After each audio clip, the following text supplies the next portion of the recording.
it's always tempting to go back to my old life. It was obviously, I made plenty of money. It's a nice, easy lifestyle. You kind of do what you want. You spend a lot of time with your friends, just partying, other than having to commit crime all the time. There's no real demands on you. Nobody's really asking anything of you, other than just supplying people with drugs.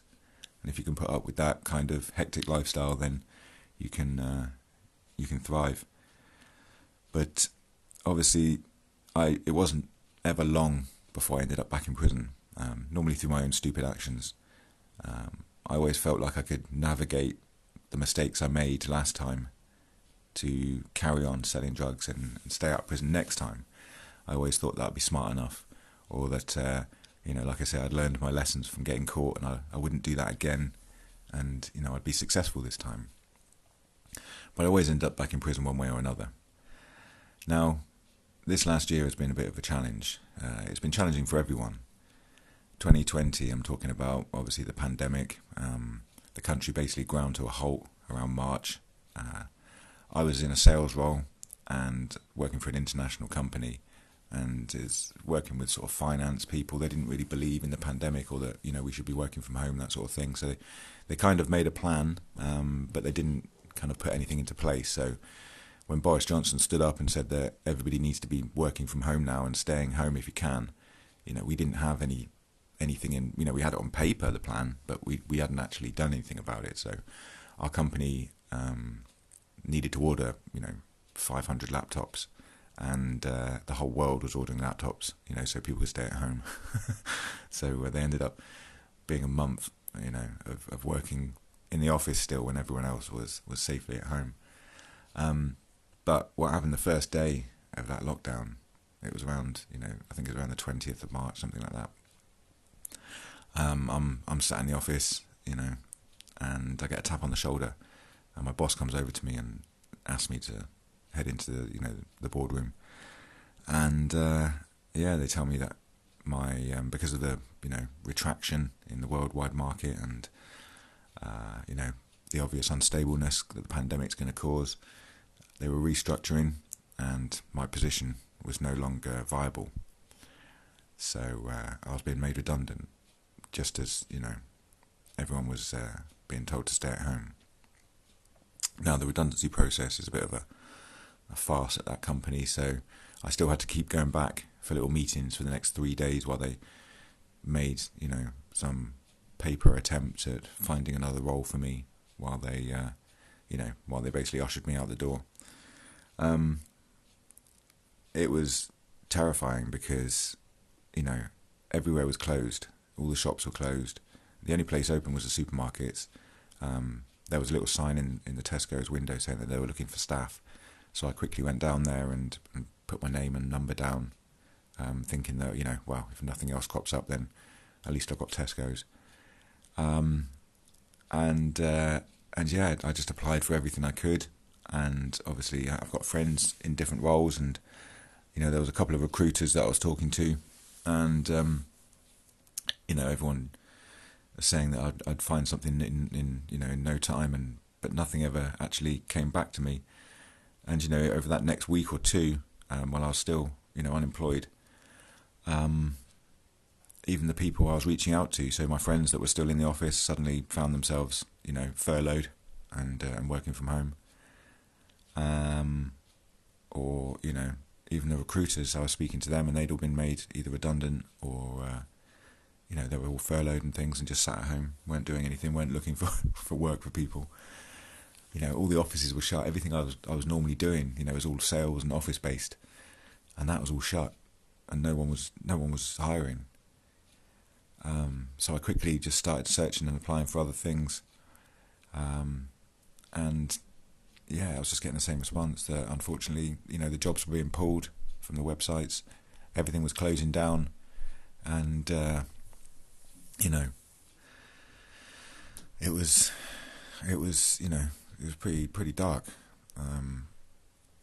So I ended up just training every day. It was the only thing I could really control. So I would, we were only allowed out of the house for an hour a day. So I would go and run or walk for the hour. I bought myself a skipping rope so I could just sit in the garden and skip, and just lose myself. I remember just focusing on a tree at the end of my garden and just skipping for ages. I couldn't skip to start with. I was just whipping the back of my head and my legs and things, but yeah, I soon got in some sort of rhythm, and I skipped so much that I wore a little bald patch in the grass. I ended up applying for factory work because there was only a couple of factories that were still open in my area.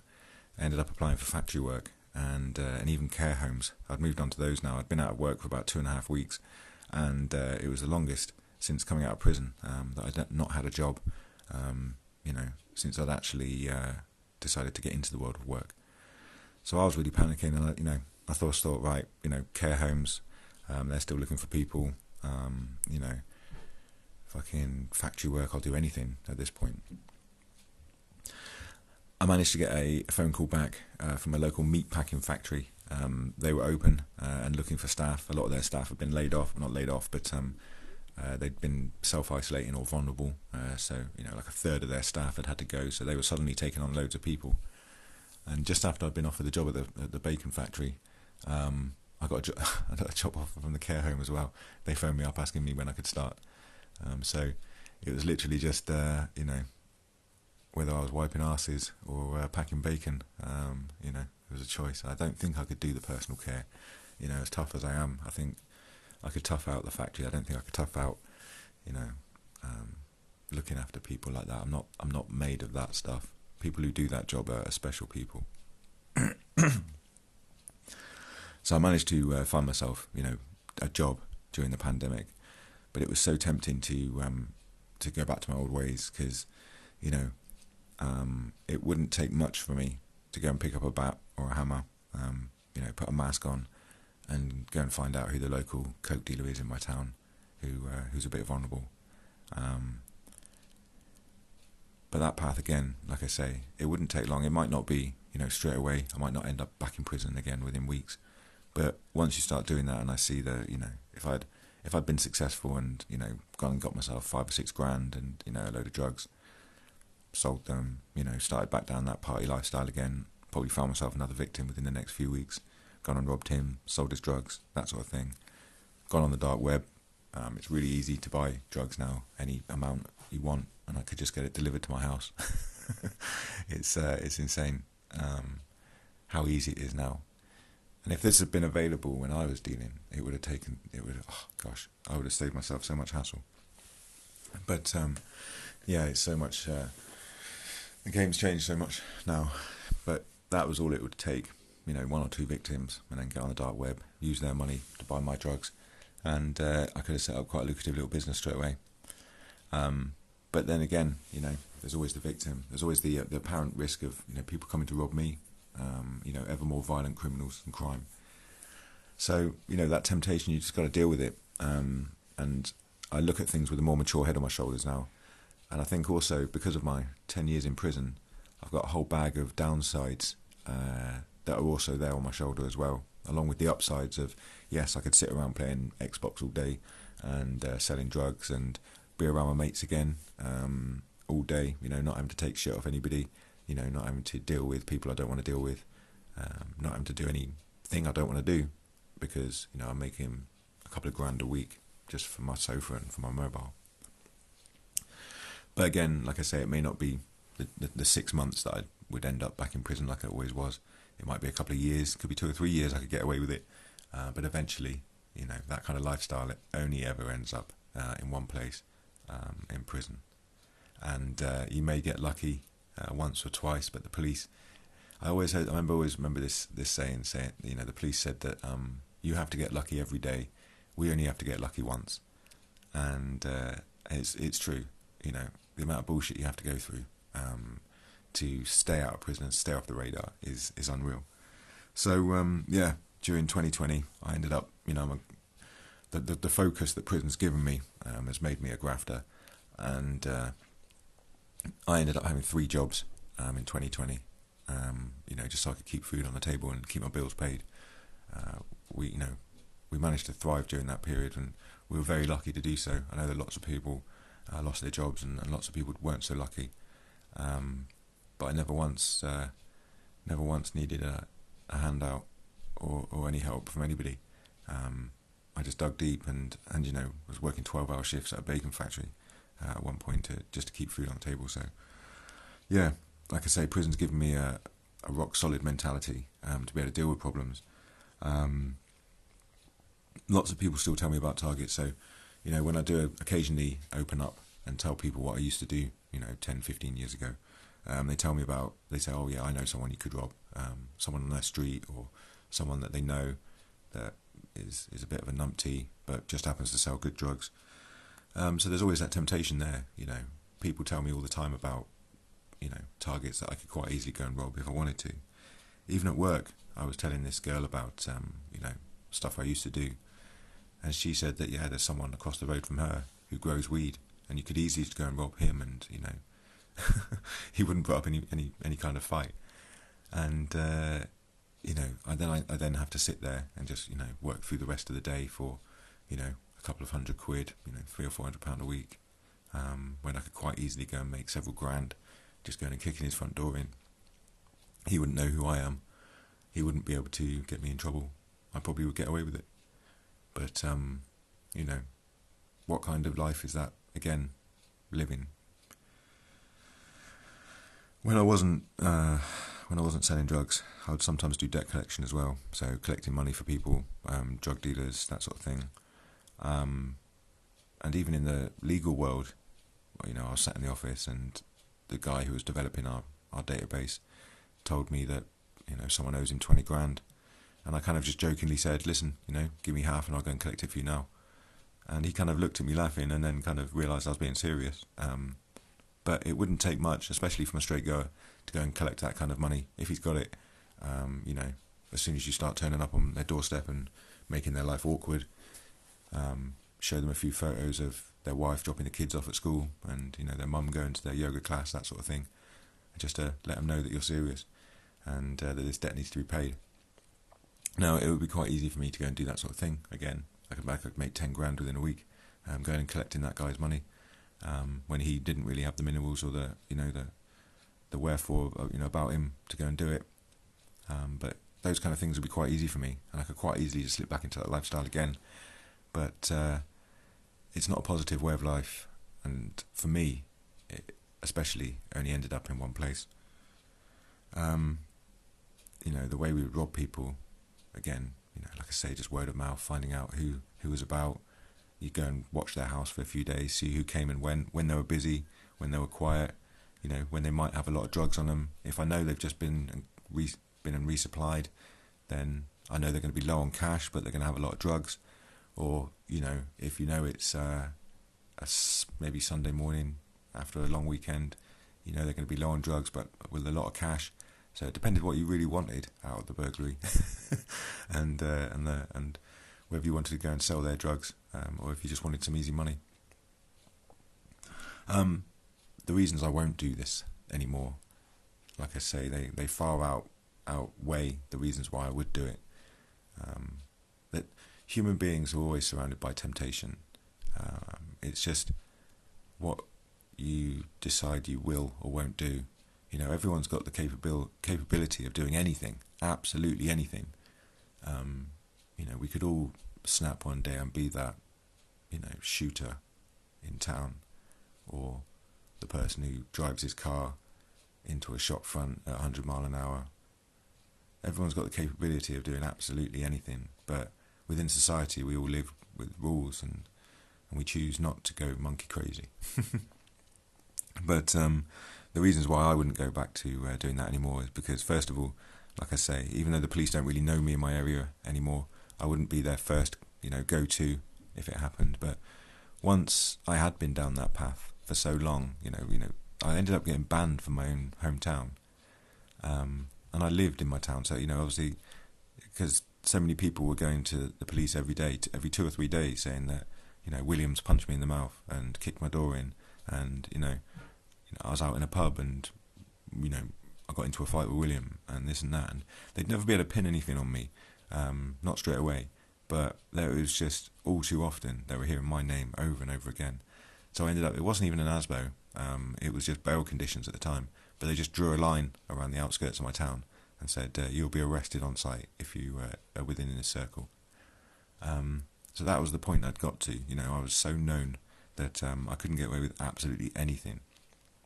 So at this point, I probably would get away with it for a couple of years, but it wouldn't be long until I started showing up on the radar again, and it would be impossible for me to, to live like that.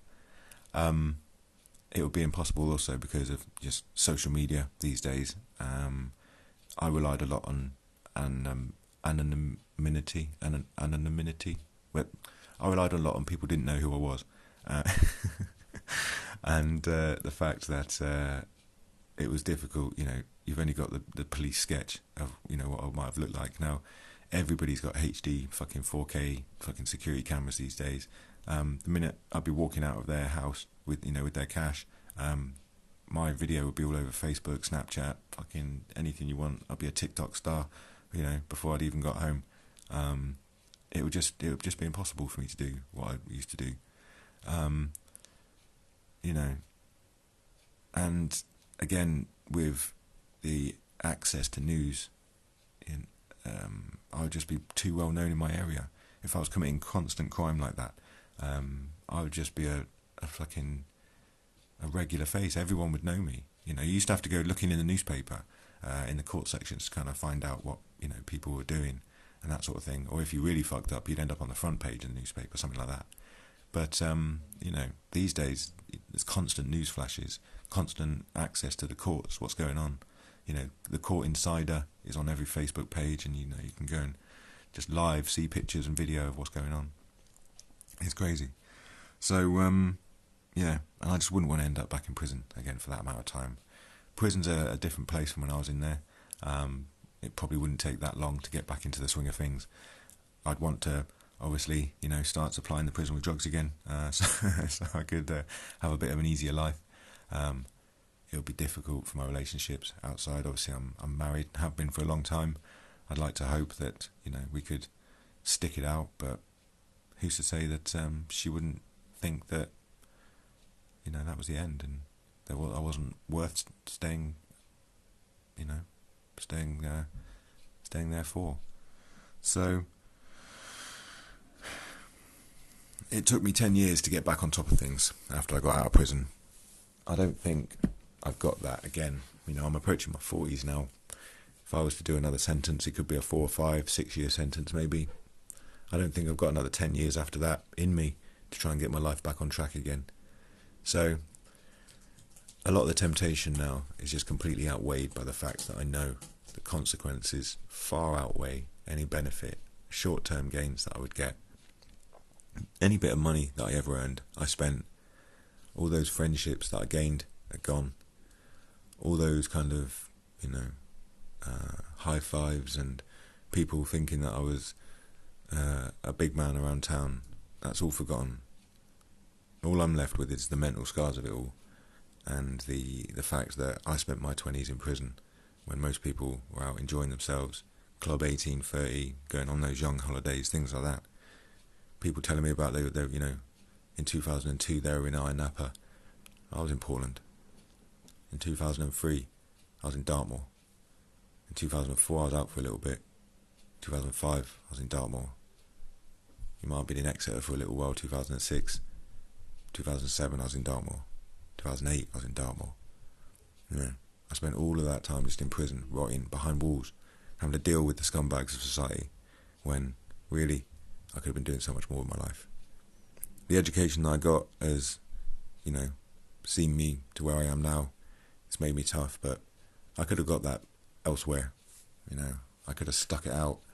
I could have been just as tough from learning to not seek those short-term gains and stick out the long haul, which is what I'm doing now. That's why I had 3 jobs through the pandemic, because I can't let myself go back to that again. Thank you very much for listening. It's been a pleasure.